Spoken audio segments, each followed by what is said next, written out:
l'Alliance Fleuve Congo, mouvement du 23 mars, AFC 1-23, réaffirme une fois de plus son attachement constant et rigoureux au respect de ses engagements ainsi qu'aux accords dûment signés.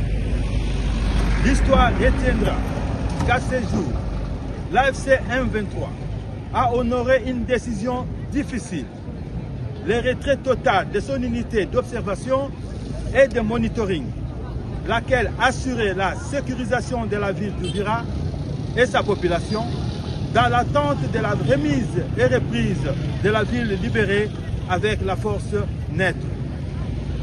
Il convient de rappeler que la ville d'Uvira constituait l'ancien bastion de forces coalisées du régime de Kinshasa, notamment les FARDC, les FDLR, les Maïmaï Wazalendo, les mercenaires étrangers, la force de défense nationale du Burundi.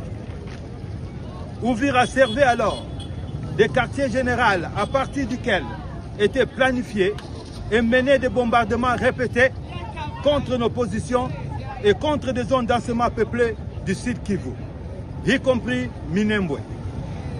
Ces attaques ont causé de lourdes pertes en vie humaine et provoqué des déplacements massifs de la population civile, causant une crise humanitaire sans précédent. Depuis la libération d'Uvira, un constat irréfutable s'impose.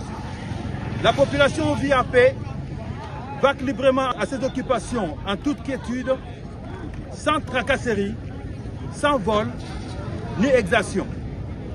Aucun acte de cannibalisme n'y est signalé, aucune propagation de discours de haine, aucune politique d'exclusion.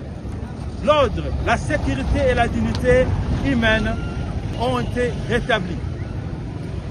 En conséquence, l'AFC 23 prend à témoin le peuple congolais et la communauté internationale et décline toute responsabilité quant à ce qui pourrait advenir la ville d'Uvira et sa population à la suite de ces retraits. Les derniers membres de la dite unité a quitté Uvira. Dès lors, l'AFC 1-23 place la ville et ses habitants sous la responsabilité pleine et entière des Nations Unies et de la communauté internationale, désormais garante de la protection des civils, de la sécurité et du respect des droits fondamentaux à Uvira. L'AFC 1-23 reste fidèle à sa parole et à ses engagements. Merci.